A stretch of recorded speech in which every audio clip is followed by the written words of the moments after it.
This episode contains stories of generational trauma and how we pass down what we do not heal. If you or someone you know is struggling or in crisis, help is available. Call or text 988 or chat 988lifeline.org. Welcome to the It's Your Story to Tell podcast, where brave people share how they overcame tough times to inspire others in what's possible. I'm your host, Megan Babcock, and I'm also the founder of the It's Your Story to Tell community and the Coach Collective. I'm so grateful for Meg and her willingness to join me on today's podcast. Meg and I met through a nurse coach training and certification program, and I was immediately drawn to her because of her willingness to be vulnerable and share. She's a holistic health coach. She's been a nurse for a decade, working in various areas of healthcare, from the ICU, surgery, oncology, and home health. She has 5 younger siblings and has considered herself a healer and caretaker from childhood. In the past 2 years, she's undergone a lot of healing in her own life, and she's going to share with us a little bit about her story today. And then she opened her own private coaching practice just last June, and she's working with people one-on-one to heal themselves from the inside out. She takes a holistic approach and helps people change their relationship with themselves. Today, we're going to be talking about something often very hard for people to talk about, and that's how we experience our caregivers and the impact they have on our lives. I think the discomfort in talking about this is we don't want to be shameful or judgmental of others, or even share others' story. I know how hard this is because I was someone who had to struggle with this as I began to share my story. Today, as we talk, just know it's from a space that's non-judgmental and understanding that just as our stories were impacted by others, theirs were also influenced by others. And if we don't work and heal what's happened in our lives, we're going to do the same thing and pass that down. The focus of today is recognizing how we were shaped and determining what is helpful and what is harmful. And then what do we need to do to take action and personal responsibility so that we can show up as our most authentic and best self. So thank you, Meg, for coming on and sharing your journey to healing with us today. Yeah, thank you so much, Megan. It's such an honor. I'm super excited to be here. I was raised by wonderful humans. My parents got divorced when I was 2, and I was their only child. They both went on to marry other people. So this is a really common story, right? Like, a lot of people are raised with split families. So this is not necessarily uncommon at all. But my mom, I did live with my mom, and I visited my dad every other weekend. And ultimately, this is where I know I've spoken with you about this before, that I feel really nervous to share, like, where are the lines, right, between my story and my mom's story. But ultimately, my mom was my main raiser, or my main parent, and a lot of her trauma, epigenetic wise, our environment literally changes our genetics, and her trauma pulled through, and ultimately, I don't really want to even speak to her trauma, other than that she had a very horrific childhood and did her very best to remedy a lot of things, and ultimately some things bled through. So I had many step-parents, many stepfathers, and she was married and divorced several times in my childhood. And so different parenting styles, different just like the format of our family was often changing. And so a chaotic raising is something that I would say very much I experienced. And again, so much compassion and love for my mom. But I think these experiences really developed some powerful coping mechanisms in me. I became a perfectionist. I became a people pleaser. And quite honestly, I became codependent. I was very skilled at reading the room, knowing what everyone else was going to need before they even knew what they were needing. So um, these coping mechanisms served me well. I can't think of a single teacher that didn't say at my parent teacher conferences, "Oh, Megan is such a perfectionist." And it was almost like a badge of honor, right? Like I am a perfectionist, or I was, and I am now healing from it. But these are the three main tendencies I went to kind of balance out the chaos and Mm-hmm. the dysfunction that I was living with. And again, that dysfunction I'm not speaking to um, with any judgment, simply just the facts. Yeah, it is. It's so hard. That's why I wanted to acknowledge that in the beginning, to have these conversations, because, I had things that happened in my life that have been passed down from generations, and that's why it's really important to kind of know the history of things, because it helps you to have empathy and compassion for what their experiences were, recognizing that they did better than the generation before them.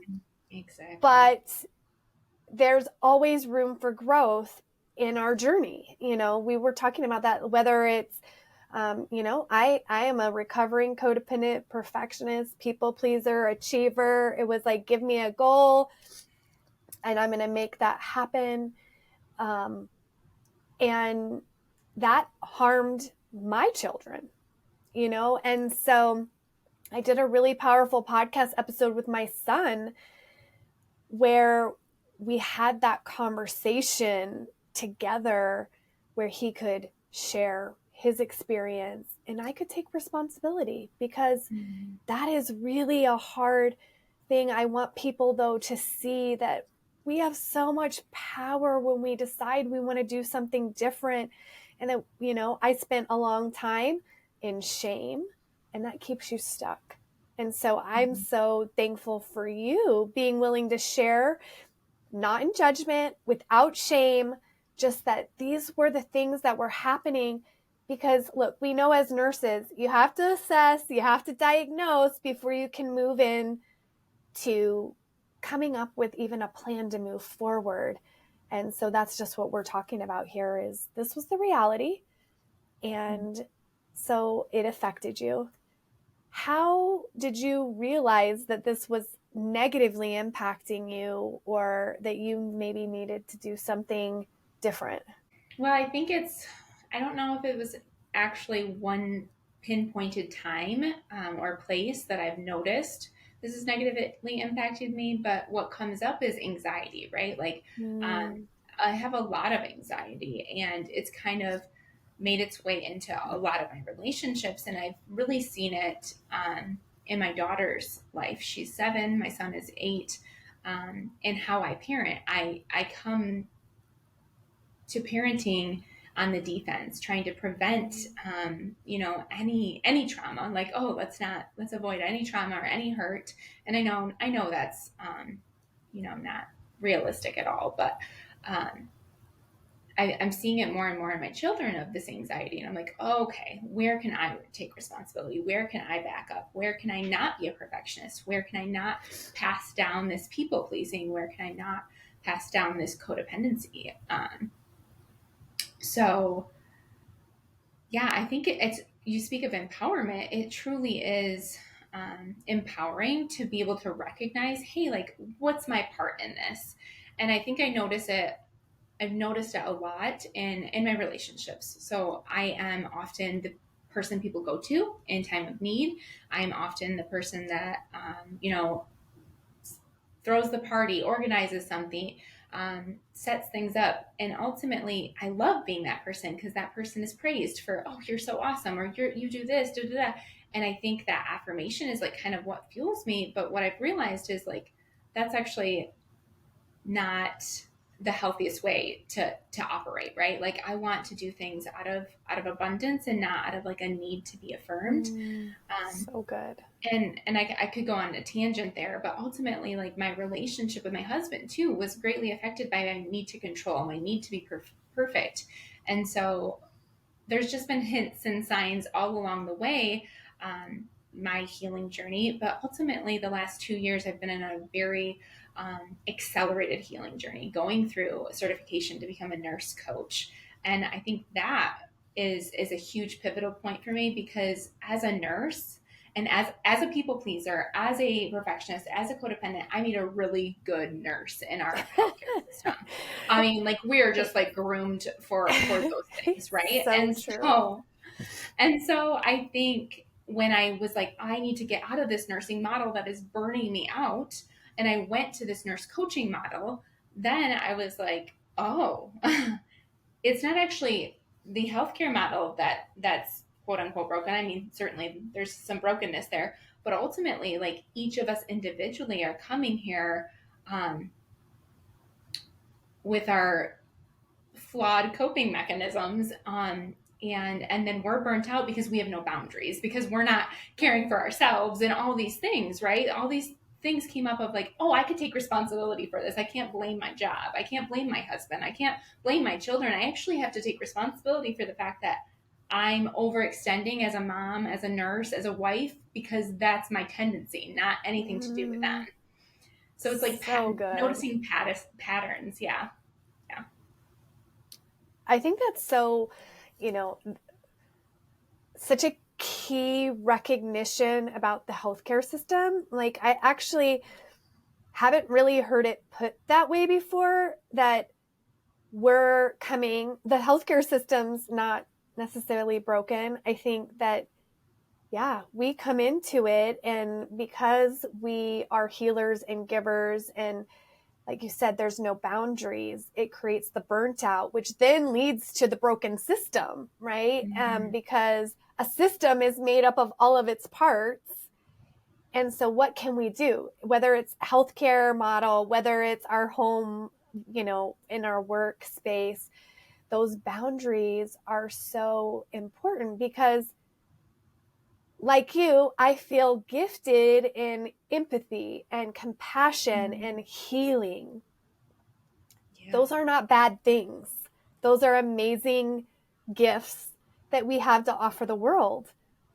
But when they're misused, and Mm-hmm. they're used to the point of your value, is being assigned by people recognizing the gifts, or you are overextended and exhausted and you're not healthy yourself, then you're misusing your gift.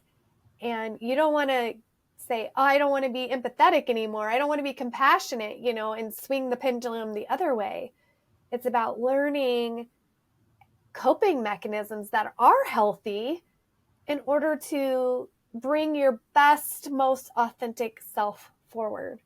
So, what are some of the things that you've found as you've been on this accelerated healing journey that has really helped you, and I'm sure is helping your clients as well?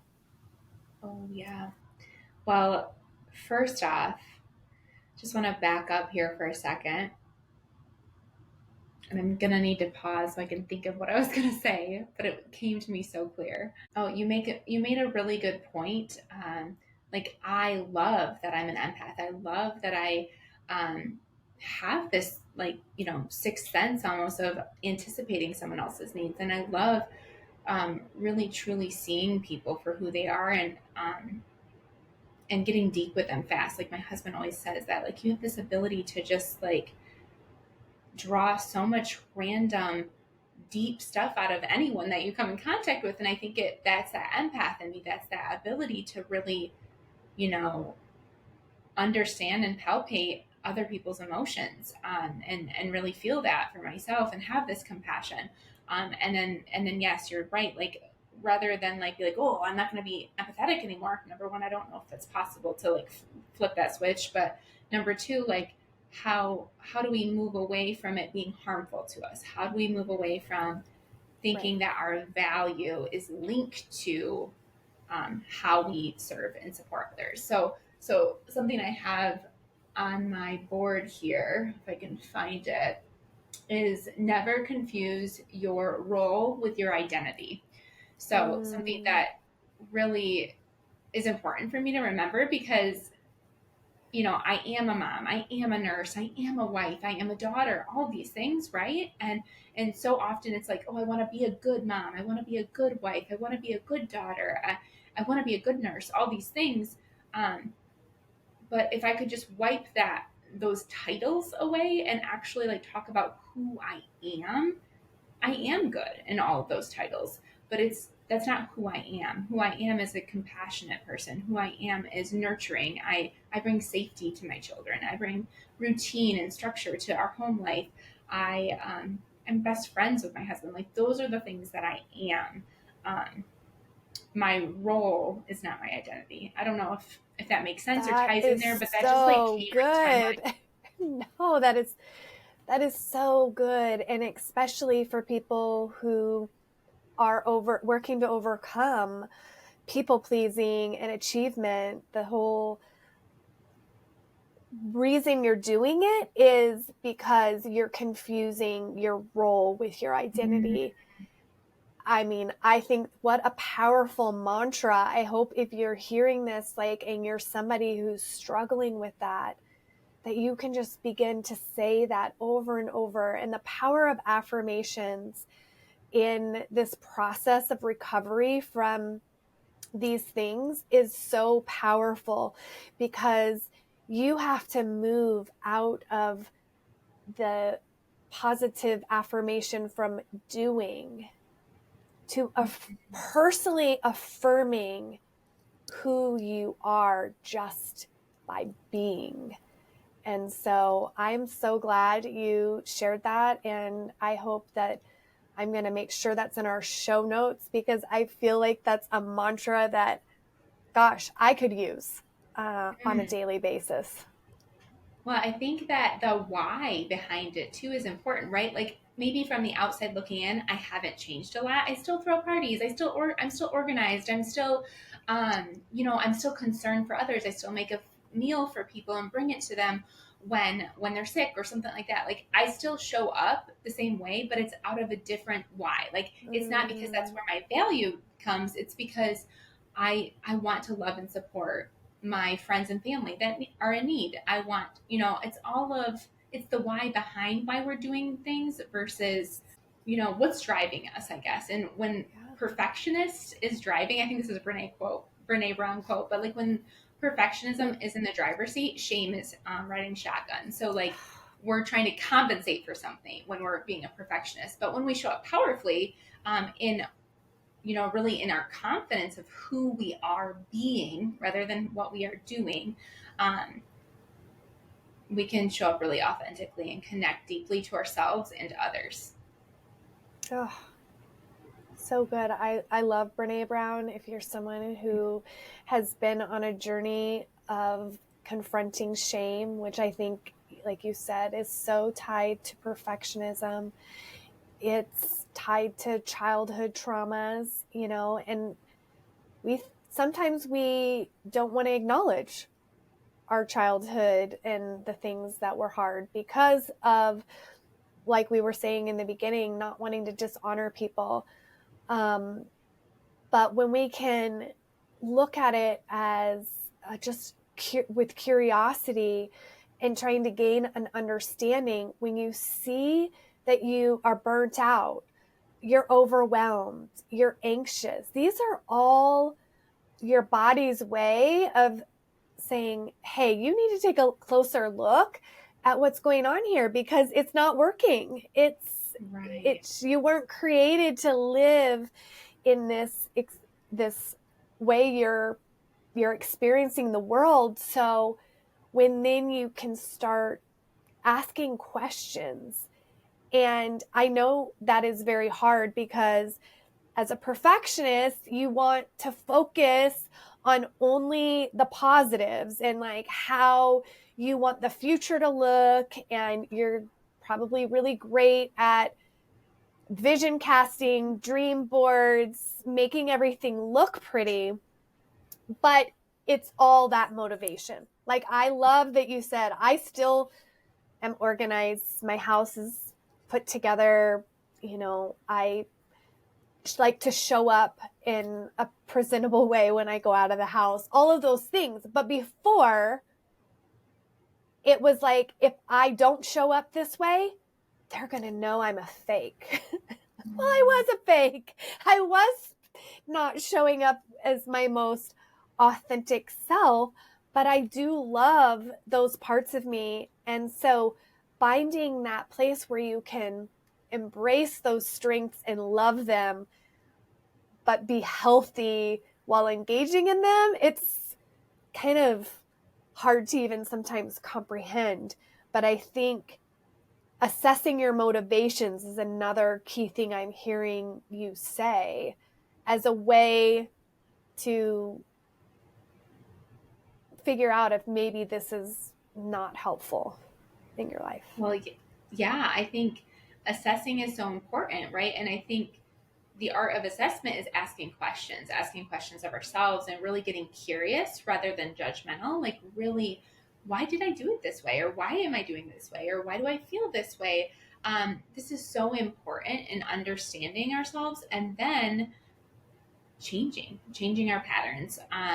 So, noticing like, oh, why do I need to clean the house so perfectly before having guests over? And it's like, oh, because I want them to think I'm a good housekeeper. Again, like I want them to not judge me or whatever. Well, ultimately, I'm judging myself and I'm judging them in this art of needing to be perfect. And so to let go of that a little, and yeah, my home is clean, but it doesn't need to be perfect in order to connect. Like if the ultimate goal is deep connection, perfectionism actually robs us of that deep connection. In fact, I think you said that before we recorded, like we don't need to be perfect here because ultimately we're talking to imperfect people. We are imperfect people.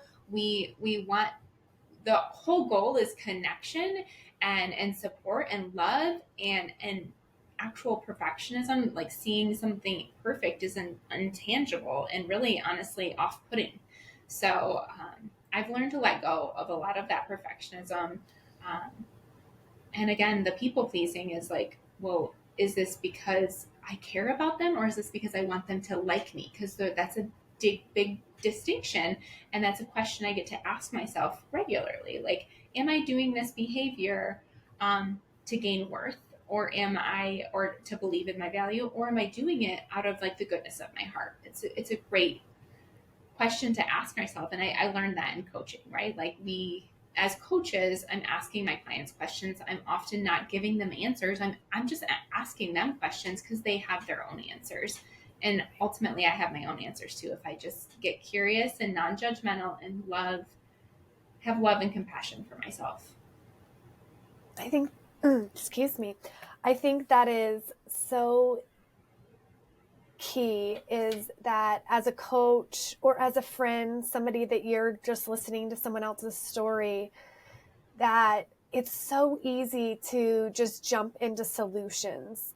I was guilty of that. That's one of the things that I noticed probably for all of us in the training. We all wanted, like, just give us the answers, like give us the format. What questions do we ask? When do we ask them? Because as nurses, you are the expert, you have protocols, like all of these things that you have to just totally change your way of working with people when you move into this coaching role. But what is so powerful is if each of us individually could give that to our children, if we could give that to our friends. It's allowing them to be seen, known, heard, but also teaching them to value themselves and trust themselves. And I think you mentioned this like in your parenting, and this was what happened with my own kids that I've worked really hard and we're working to repair. And that's the good news, is that you can repair. Even, my oldest is 21 now, but it's like out of my fear and wanting to protect them from hard things, I actually made their life harder. And I didn't allow them to show up authentic. And I didn't teach them to trust themselves and ask good questions. And so I have been able to start shifting that by just shifting how I show up for others. And it's so powerful. So if you have a friend that you are working through, or you're a parent, like, the power of asking questions and knowing that that person has the answer, the best answer for themselves, and it may not be your answer, then you are going to do such a great service to helping build up people who feel connected to themselves, and that makes it where they can authentically connect with others, which is what we all really desire. And all of these unhealthy coping mechanisms, they're all an attempt to develop connection. They're just not healthy ways. Absolutely.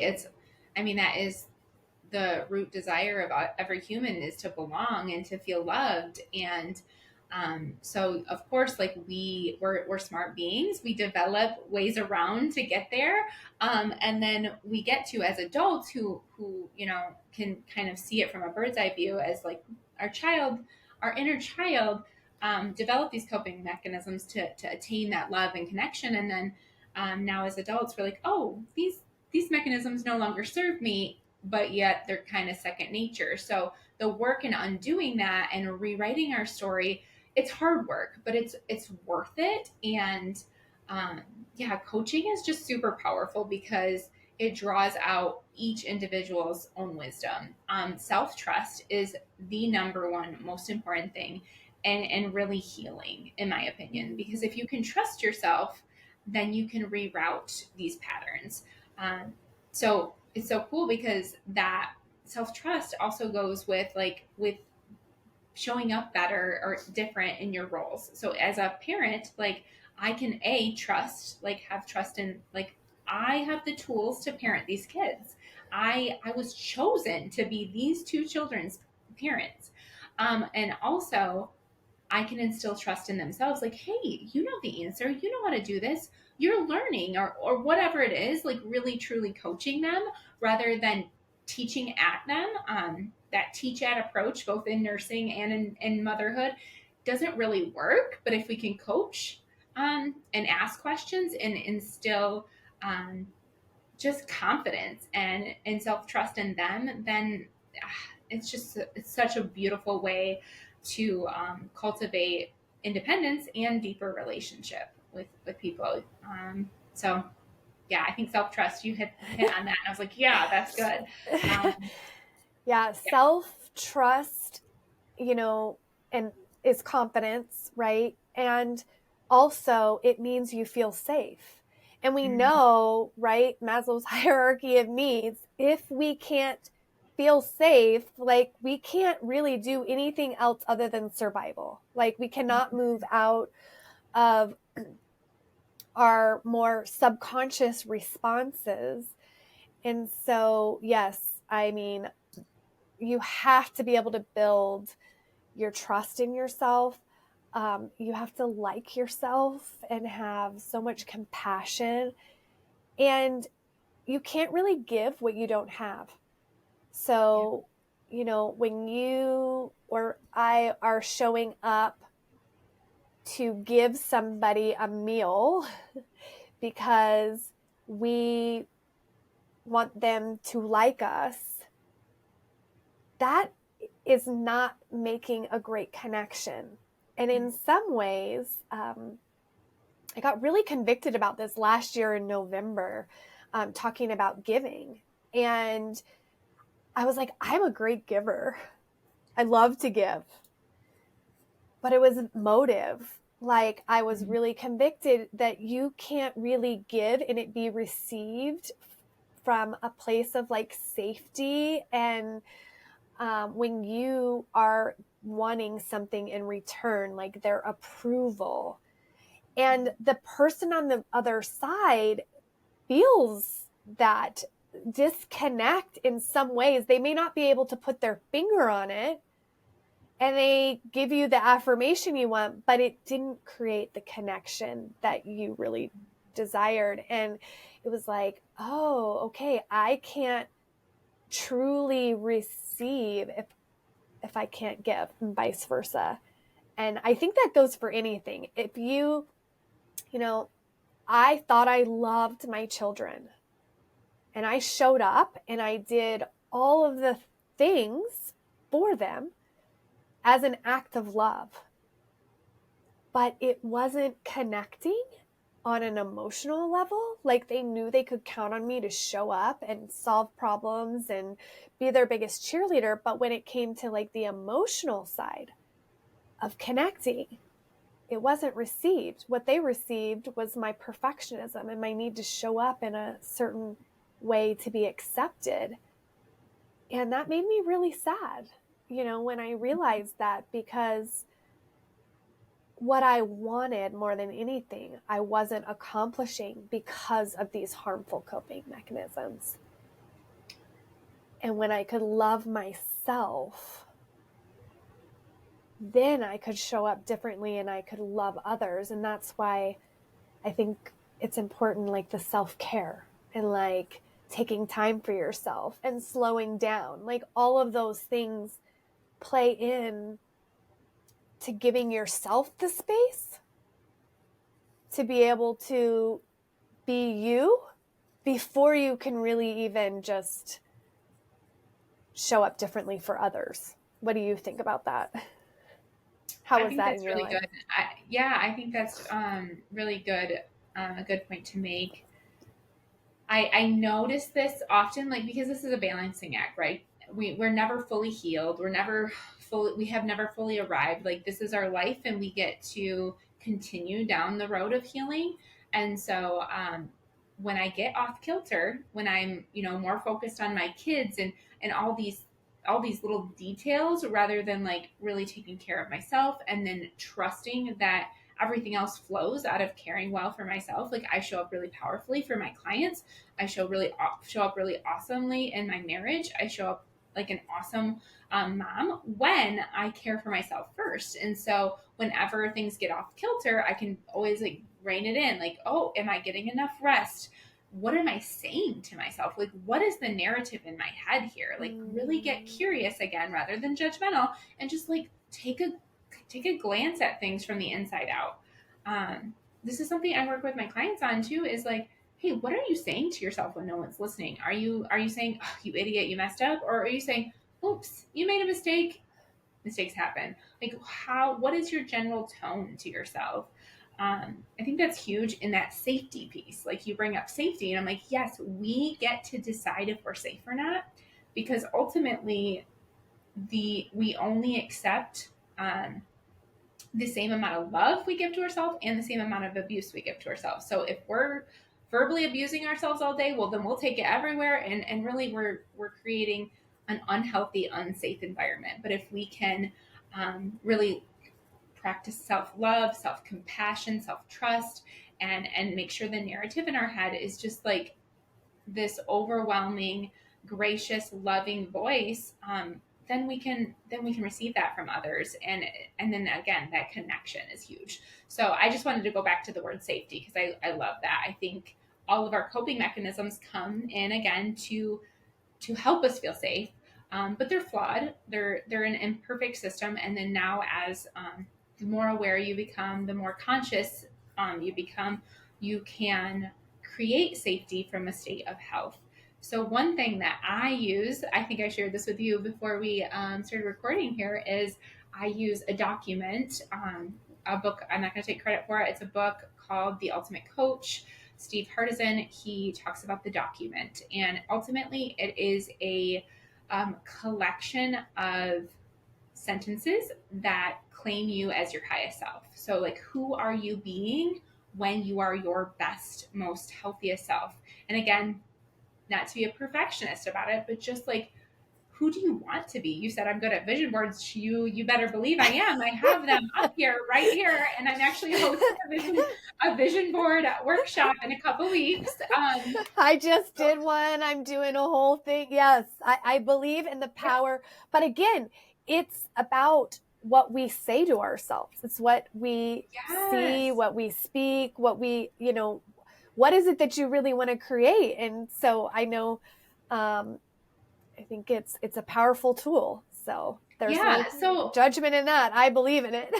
no, and I guess I wanted to share that. Like, my document has been a form of healing and reversing those patterns. So, like we've spoken on many times today, like, it's not a light switch. We don't get to like flip a light switch and say, oh, I'm healed from perfectionism. Oh, I'm healed from people pleasing. It's a constant practice. And so, this is a form that's really helped me pattern interrupt when I'm maybe obsessed with how my kids look before we leave the house, or when I'm thinking of saying yes to something I don't really want to do, all these things, right? Like, then I get to pause and I recite this document in my head, or I read it, because I have it written down several places, but I read it and it helps me center on who I am being rather than who I am doing, like the doing, or the roles that I'm playing.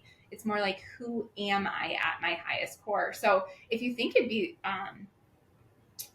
a good addition here, I'd happily read my document as just a form of Yeah. inspiration to any of your listeners.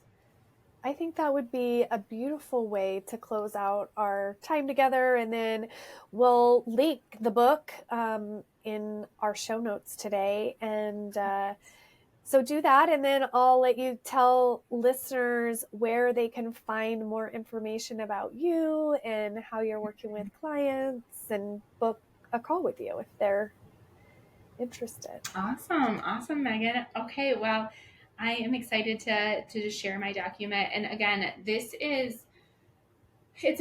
a collection of I am affirmations, but what it is it's tailored to just me and who I strive to be. It doesn't mean that I'm actually, because I'm an imperfect human, I'm not necessarily being these things at all times, but I strive for it. And um, it's just a really beautiful way to center. If I'm about to snap at my kids, I can center, read this or recite this, and make the right decision moving forward. So I'm just going to read this off my phone. This is this is who I'm being in my highest self. I am unconditional love. I am fierce compassion. I am infinite energy and opportunity. I see the best in others. I add value to their lives. I am a courageous leader. I am endless curiosity. I am without judgment. I am equal to all, no less, no more. I am enough. I am unique, and it is my greatest strength. I am trusting and trustworthy. I am my word. I am beautiful, healthy, and strong. I create comfort and safety wherever I go. I am the creator of my universe. I am a faithful believer and follower in Jesus. I am the joyful mother of Zeke and Everly. I am David's best friend. This is who I am, and I was named Meg. I'm on a journey of constant evolution. My life is abundant, and I am so grateful. Oh, Meg, thanks so much for sharing that. That is beautiful. And just from the connection and time getting to know you, even though it's from afar, I see those in you. You're living those out. And I know your family, your clients, they're all so grateful for your willingness to take personal responsibility. And there's so much in this podcast, and I'll try to break out in the show notes some of the things that you can use, but I love that. I think it would be a great book for listeners. The other, I use an app called I Am, and it was something that helped me break those. I loved what you called and what I liked about the app is I could set it so it would show an I am statement, But in order to personalize it, I would always challenge myself to find a memory or something that was happening in my life that proved I am that. Because we can all find proof of these great things in our lives. And so affirmations and breaking that cycle of negative self-talk and will be so empowering in your journey. And I just am thankful for you. I hope we do another podcast again, because there's so much to talk about, especially since we've seemed to be on a very similar journey. But thank you so much for spending the time with us today. Yeah, thank you so much. I think we barely scraped the surface of it, but yet I know and I hope that the right people hear this and know that, hey, they're not alone. Like we have a past and it was for a purpose, right? And we developed these mechanisms for a reason, and thank your previous self for creating safety. And also know that if it's no longer serving you, you can release it and you can pick up new habits and new tendencies and new patterns, and affirmation and creating, a vision of who you want to be is a great start. And working with a coach or with any kind of support system to really create the best version of yourself is ultimately going to be an awesome tool. So thanks so much. Where can they find you? Where can they find you? My website is, my company's name is Profound Wellness. My website is www.profoundwellness.net. You can also email me at meg@profoundwellness.net. Yeah. Are you on social media, Instagram? Yeah. Okay. Yeah, Facebook, Instagram. I'm terrible at Instagram, but feel free to look. It's all connected. So no problem. Yep, I'm on both of those platforms as well. Well, you guys, if this has been a podcast that was helpful, I hope that you will follow along with Meg, find out more about her services. We will link the information in the show notes in case you didn't get to write it down or remember it. But if you know somebody who could benefit from this, we would love for you to share it and like and follow us so that you get our notifications